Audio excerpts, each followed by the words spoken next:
process has changed recently. I'm just wondering if by contacting you, that process can be expedited. I'm not sure what program are you talking about? The Pardons Program. Oh, the Pardons Program.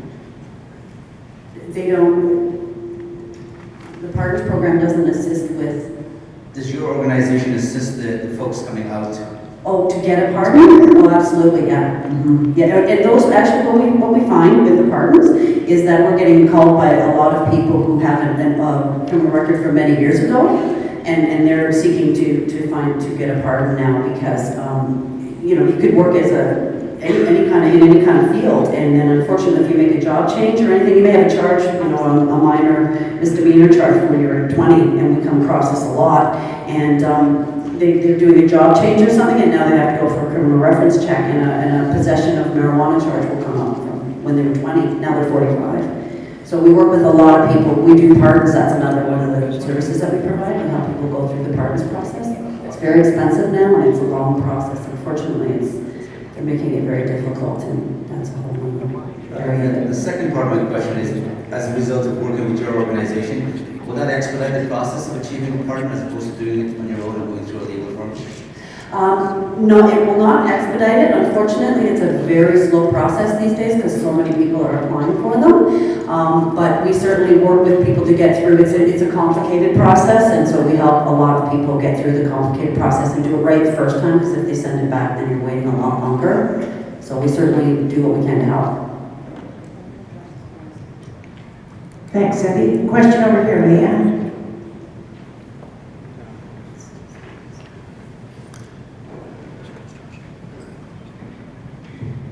Thank you. I just wanted to address something to the employer who is concerned about the legalities. One of the things, one of the big issues for ex-offenders is actually, do I disclose or not? So when they're working with job developers or employment counselors, oftentimes, because it's such a big issue, they will have practiced responses, because they don't know if to disclose it or not.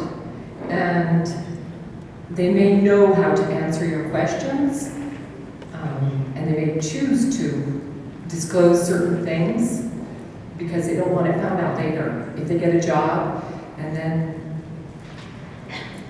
you know, a year or months down, they're discovered, it can have terrible ramifications as well. So you need to be, like Cindy was saying, be careful in what you ask, but you may be surprised at the responses that you get. Thank you. Do we have any other questions? Oh, way back there, Leanne. Well, she's walking back there. You may want to look at your evaluation form. Because we have a special draw. We're not even going to tell you what it's for. I guess I'm going to address this to Sandra Lee, but to all the panel members as well as the Simcoe board. This is about underemployment. And one sector that I'm not hearing from today is a group that's 55 plus, a group that Sandra alluded to. Because the boomers are aging, because we've been in the midst of a recession and there have been significant layoffs, particularly statistics and Census Canada shows us the number of management positions have gone down significantly in our own region, for example. There are large numbers of that 1.3 million almost that you alluded to who are underemployed and looking for work in their community, or also Uber commuters like myself who have to travel to communities like Toronto or even as far as Chicago in the US to find work sometimes. So how are each of you viewing that 55 plus group in terms of the needs or different needs that they may have? For example, if they're disabled, they also may have barriers because they're 55 plus, and there may be some difficulties for them to connect with some of the employers in this room and other ones within our region. Could you respond to that, maybe starting with Sandra? All right, that's a great question, and I will let each of the panel members answer that. But Sandra, when you said that would be 10 years from now, when this group is 65, who's going to fill their positions? It'll probably be them, because many people are still working past the age of 65. And but I'm going to let you answer the question, and then you can just hand the mic down the line. All right? Thanks, Maureen. I think that the participation rate was one of the things that spoke to the fact, and when Stats Canada looks at that particular cohort, it's 55 plus. So it doesn't mean that somebody's not 70 and working actually, and I think that sometimes we see that, and you talk about underemployment, and, you know, I think automatically you're a Walmart greeter. So I think that the active participation rate is showing that people who are in that age cohort, and including seniors, are feeling the need to continue to work longer. And I think that actually, I'm just looking at Susan, not in the most recent top report, but the one before, you actually saw that in some of the industries in our area, sometimes Simcoe, and I think a little bit more in the Muskoka area, we actually are employing more people in older cohorts than the provincial average. If you look at the city of Toronto, for example, their working population is younger than, on average, than in this area. So we actually have in the Simcoe County area more people working in that age cohort. From an immigration perspective, there are going to be ongoing changes to immigration, and so I don't know how many people have followed the news with the changes that Minister Jason Kenney has announced, but the guidelines for people immigrating, they eliminated the backlog of the federal skilled worker, and so they're tightening up the criteria. And so from an immigration perspective, there will be fewer immigrants coming in who would be in that age cohort, more likely to be coming over as a family member. But definitely there are a lot of issues around underemployment, and I'm not sure if Robert's going to mention it later, but the Rick Minor report, Jobs Without People, People Without Jobs, is certainly reflective of the economy in this area.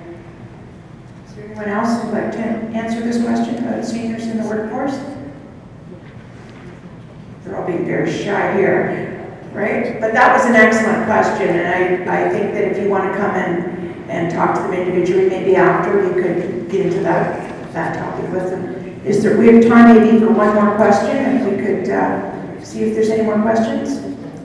If not, I'll ask the panel, is there a question that you wish someone had asked you? You did your presentation, and then you said, wow, I didn't get that point, or I wish I had said this or that. Is there something that you wish someone had asked you? Starting with you. No, you're very happy no one asked your questions? I just, hope all the employers out there today that get a chance to have a little chat. Just search us out. We do have a lot of qualified people that are ready to go that are looking for employment. And plus we have the ability to place in natural programs which would be beneficial to you and beneficial to us ourselves. So certainly looking forward to some interesting conversations.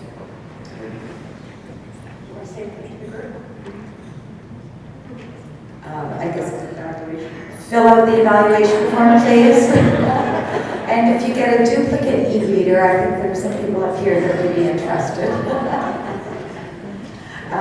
Just want to thank everybody, and for employers, think about the huge labor pool that each one of us have talked about this morning. There are a lot of qualified, talented, eager people out there wanting to work and fill your positions.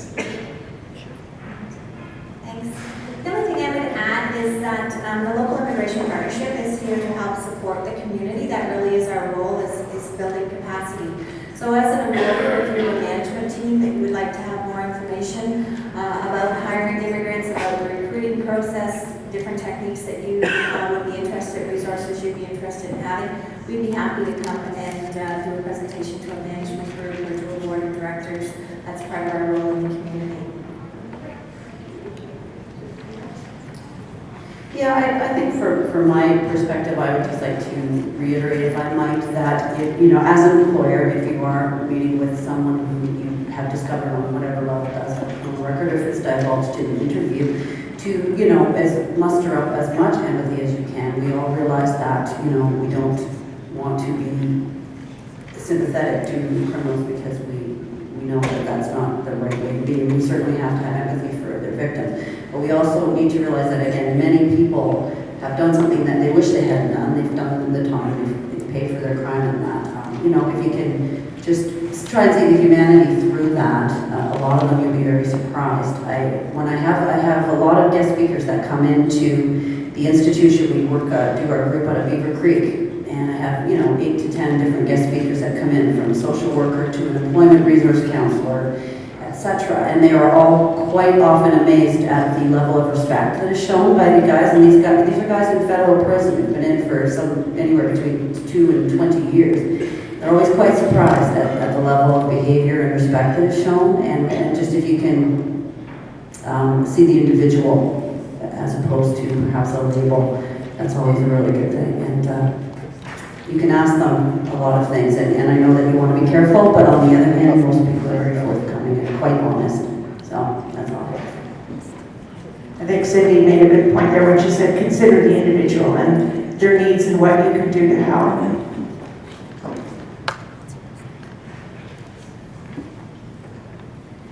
We now have Robert Lamb, and he's going to inform us of our recently launched labor market project, which will provide an assessment of local labor force conditions and support an environment that will allow planning for projected changes in Simcoe County's economy. Unemployed and underemployed residents of the County of Simcoe will be contemplated through the supply component of the assessment, with a consideration of initiatives, training, and education that might support labor market reentry for those who are currently not employed. And at the end of the session, Robert's going to be happy to answer any questions. That's what they put on the paper anyway, Robert. That's what they say. They're going to be very happy to answer questions. Would you like this mic, or would you like? Can anybody hear me okay with this mic? I know at my size, the problem is the podium, like nobody can see me, so I just want to make sure everybody can hear me as well. I think that was a short joke. One of the joys of looking at today's agenda is realizing that I am speaker number 7 this morning, and I stand between the lunch, so I apologize already in advance. Susan did ask me to prepare a shock and awe type of presentation today, but with all of these e-readers we've given away, I think that job is done, so we're all good. It is hard to try and get sexy and excited about a labor market strategy study, but the reality is it's a very basic and fundamental project that we need to do. And this isn't a commercial for Mike Homes and Homes on Homes, but it is true that when you're looking to build something to last, you have to start with the foundation. And that's something that we are looking at doing now, is taking a relook at the foundation of which Simcoe County, Barrie, and really our area is actually built upon. I always like to, this is my shock and awe part, and I apologize to those of you who've heard me speak before. I also apologize to any of you who've actually seen the presentation. We have just finished 5 sessions throughout Simcoe County to launch the program. So if you have already seen this, I take no offense if you want to get up already, go get a line for lunch. I certainly won't take it personally. But I always like to start with a slide that puts everything into perspective for us, because we don't necessarily understand and think about the world of which we get so used to living in. And this is a picture of the County of Simcoe, and beside it, Prince Edward Island. And why do I put that up there? Well, the reality is, when you look at the numbers, the County of Simcoe is 85% the size of Prince Edward Island. So that's an area that we are looking at from when we are administering from the county governance point of view. It's comprised of our 16 member municipalities and the separated cities of Barrie and Orillia. And when you look at it, our total combined population in 2011 was 4,046, 404. You can see the numbers. But compared to 140,000 in Prince Edward Island, one of our provinces. So the reality is this area is vast. And the other reality that we always have to come to grips with is that because of that, there will be no one solution that's going to fit every part of the County of Simcoe, Barrie, and Orillia. So when we're looking at things from a holistic point of view, we've got to already start from the foundation that it's going to take multiple answers to address the different challenges and the different factors that are affecting the municipalities of all of Simcoe County. The last time we did any kind of a comprehensive look at the labor force, I was actually with the city of Orillia at the time, and it was a program that we launched actually in February 2003, but really it was a whole year's worth of work. So everything basically is a 2002 document. So we're talking 10 years ago with the last time we looked at it. I still have the document. I have it here if anybody wants to see it. It's 160-some pages long of exciting reading of some charts and stats. But it is, and at that time, it was a very comprehensive look at the county of Simcoe, where our people are working, what fields that they were working in. And it's time for us to take a look at the reality of how much the county of Simcoe has changed and where we need to go from there. Kind of the background leading into the project, obviously most of you who are aware or follow politics at all know that the province of Ontario has launched the Simcoe County Growth Plan. Our area, just like a lot of areas of Southern Ontario, the province wanted to look at how do we deal with the pressures of growth and what's going to happen. And so basically in that, the growth plan establishes for the Simcoe County sub-area a population forecast of 667,000 by 2031, which Sandra already alluded to. And on the employment side, 254,000 jobs. And then I'm going to be one that sits up here and tells you, and the reality from my point of view is when you're at economic development, one of the things you have to be is true and honest with yourself as to what is good and also what is bad in your community, because you can't address it if you're not true to yourself. The last number you see up there, as far as I'm concerned, is how do I say politically correct? Nowhere near accurate, in my opinion.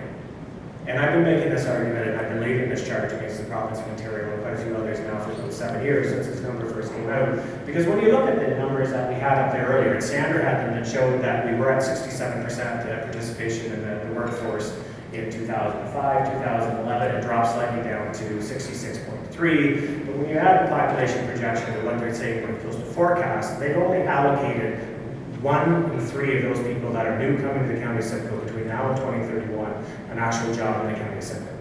So they're either telling us that everybody that's coming here is retired and isn't going to work, which we know that isn't going to be true, or they're telling us they're going to be working somewhere else.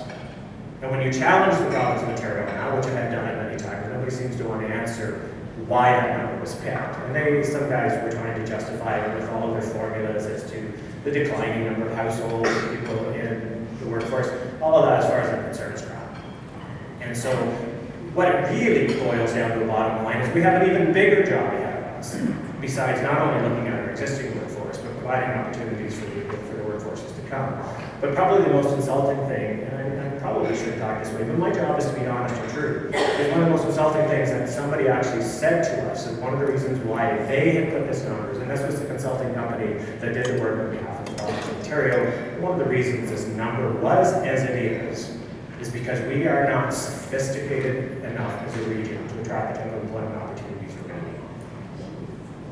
So, as somebody who helped to bring Lakeland University to the city of Orillia, the IBM announcement we had at Barrie a little while ago, plus all the other great, wonderful announcements we've had, I actually find that somewhat insulting to the people that are in this very group. But that's what mentality is down at Queen's Park, that we need to fundamentally change. We need to show that we have the capabilities of providing the new employment opportunities for everybody. We have the people here. We have the skill set here. And part of the reasons for this study and why I'm excited to get doing it is to be able to actually start to log and show people the skill sets we can do. So we can start to move our economies forward. When I was brought in to start up the County Simcoe Economic Development Office 3 years ago, one of the first things I did was help commission the development of a 10-year-long strategic plan on economic development and tourism. The very third goal, first goal of the very third project identified is the creation and the undertaking of a workforce development strategic plan without the County of Simcoe. And so I don't need to read what's on the chart, you can all do that. But basically, from our point of view, the County of Simcoe identified it very early on that this is one of the major things that we wanted to take part in. And we were happy that last fall we were approached by the Ministry of Training Colleges and Universities and talked with the Ontario Works Department of the County of Simcoe, and they brought me into the meeting to talk about how we can actually go about starting to achieve this, because the province and TCU wanted to see this happen. And so what we did was put together a coalition of basically 4 organizations. And so what you're going to see through the next year is a project in which we will be helping to lead through it. When everybody talks employment, obviously the sexy stuff is talking about the major employers, and you can see you're number 5 on the list, and look at number 5 on the list. This is a wonderful establishment that we're in right here, and we are actually honored that we have a lot of very good, strong, healthy institutions that are our major employers within the County of Simcoe. But that also, you know, that's the sexy stuff that everybody from outside wants to know, who your major employers are. But we also realize that the County of Simcoe is really no different than the rest of the province of Ontario or even Canada itself. 96.3% of all of our registered businesses are SMEs, small, medium-sized enterprises with 1 to 49 employees. In fact, if you delve down even further, it's almost 80%, 4 out of every 5 business actually has less than 9 employees. That is the reality of the workforce of Ontario, that's the reality of the workforce of our area, and that's the area where, you know, when people say that we're always off chasing big smokestacks, the reality is we're out trying to set the platform for employment opportunities to come. And our biggest growth is going to come from job opportunities like this. One of the other things I always like to try and do is to demonstrate what we are as a community. So, as Sandra said, unfortunately, we haven't received all the 2011 census data yet. But if you look at the chart on there right now, what we did was we took all the census cabinet data, and if you go online, you will see the portfolio for Simcoe County, and that includes Barrie Orillia in that chart. So what we've done is we had our people back out all the Barrie Orillia numbers, and then you can see, based on the sectors, where the people in our 16 member municipalities of the County of Simcoe are working, and you can see what those sectors are. The next chart is what happens when you have the Simcoe County Barrie Orillia numbers together. And the third chart, which is the most important, is when you put them side by side. So what you start to see is start to realize very quickly that there really is no big difference between people living in Barrie, living in Orillia, major urban centers, and the people that are living within our municipalities outside of those regions. So the reality is, and the truths are, our economies are truly interlinked in this region. We are one large economy. There is no urban rural economy. We have, you know, we cannot work in isolation, and we need each other if we're going to grow. And that's the premise of which we're moving forward on this project. Some of the quick facts that we look at over the, you know, employment in our area grew, you know, 16.11% between 2001 and 2006. Healthcare, social service side, accommodation, food sector from our tourism industries, technical services. We actually are higher than the provincial average of jobs in those classifications. But we also know that we've been hit on the manufacturing side. We've lost jobs on the manufacturing side. The number of people on unemployment has grown, even though at the same time we have increased the number of jobs within our community. So we have this double-edged sword that we are actually creating jobs within our region, but we're still attracting more people than we're able to create jobs with. So we have this gap that we still need to fill. Ontario Works, the numbers come from the Ontario Works Department. As you can see, the increase in the number of people when we had the last downturn in the economy, the impact it had on the social service aspect of the County of Simcoe. You know, an increase of 31% of caseloads between 0809, 11% increase the following year. And if Kelly Scott was here from Ontario Works, who normally does this part of the presentation, she'd tell you, thankfully for all of us, those numbers are starting to decrease and we're having less pressures on them. But the reality is it's still too high, and we need to do whatever we can to address it. One of the other interesting facts, as we all know, is the educational levels within this area. And that's one of the things that we have spent a lot of time, both in the city of Orillia and the County of Simcoe, investing in our educational partners in Georgian College and Lakehead University to try and address the educational deficits that we have within Simcoe County that impact on the ability to get jobs, the type of jobs to get, the type of income levels. It's all part of the bigger picture. So we've been working very hard and actually putting our dollars into trying to change the basic foundation, as we talked about earlier, of how the County of Simcoe is built. The object of this project is to take a comprehensive look at how do we create the type of industry and community partnerships that were needed to try and move all of us forward collectively. We need, obviously, innovative strategies. We need to look at what are the future skill set requirements going to be. We need to look at our human resources, what they're doing now, what they could be doing. We all know what we've heard for a long time. We have a lot of people in this area that are employed, but they're underemployed. They could be working in jobs higher than what they are in right now. So how do we provide them and take advantage of that skill set? How do we also capture those people that are leaving the County of Simcoe every day to go work in the GTA or somewhere else? And what are they working at? And what is it that is drawing them down there? Obviously higher wages in most cases, but is there the opportunity to capture a critical mass of those and attract that type of opportunity to our area and stop the outflow of people going out of that region? And so really, in the end, we want to develop, as it says, and promote very, very strong labor market intelligence for what we have. Like I said, in the end, this is about being all-inclusive.